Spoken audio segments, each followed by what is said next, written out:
I believe that Professor Haidt and I are here to say we would really like to have a pluralistic society, a truly pluralistic society. How could we go there?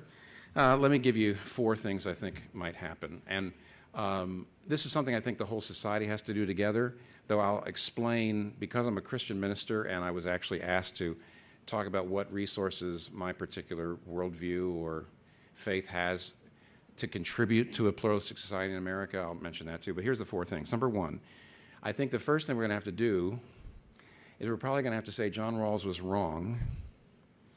Rawls, you might know, believed that you should not bring religious language into public discourse.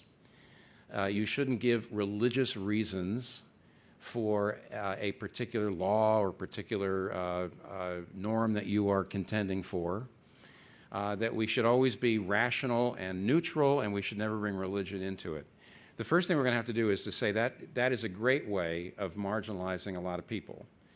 Stephen Carter, of the Yale, in his book, The Descent of the Governed, said this: efforts to craft a public square from which religious conversation is absent, no matter how thoughtfully worked out, will always in the end say to those of organized religion that they alone, unlike everyone else, must enter public dialogue only after leaving behind that part of themselves they may consider the most vital. Now, and let me just say something quick to defend what I'm about to say. W.K. Clifford wrote a very famous essay in 1877. It was famous for a little while anyway, called The Ethics of Belief. And in it, he said this very famous thing. His famous statement in it was this. In The Ethics of Belief, he said, "It is wrong always, everywhere, and for anyone to believe anything on insufficient evidence." And his point was that you should never believe anything unless you've got empirical evidence for it. And the trouble with religion, as soon as you make religious claims, there's no way to prove those things, so they ought to be just kept out of the public square. There's probably not an epistemology course in the country taught by any philosophy professor at any accredited university that would actually give you that thing to read and say, that's my view, because it's pretty widely understood now that most of the things that we hold dear, most of the things we believe, most of the things that we believe that mean the most to us could not be empirically proven. I'll give you one example: human rights. Alan Dershowitz, in his book Shouting Fire, says, he asks this question: what if you come to a country where they say, why should we believe in human rights? And if you don't want to just say, because I feel human rights are good things, if you want to say something more powerful than that, what do you say? He says there's only 4 things to say. One is, you can do what Martin Luther King Jr. said, which is all human beings have inherent equal dignity because they're made in the image of God.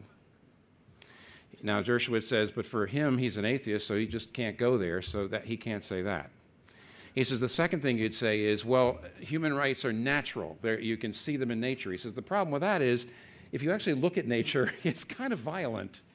The strong eat the weak and that kind of thing. So it's a little hard to get the idea of inherent dignity of every human being from nature.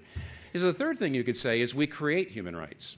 We just get together and we legislate them. He says the problem with that is if human rights are the creation of the majority, they're useless.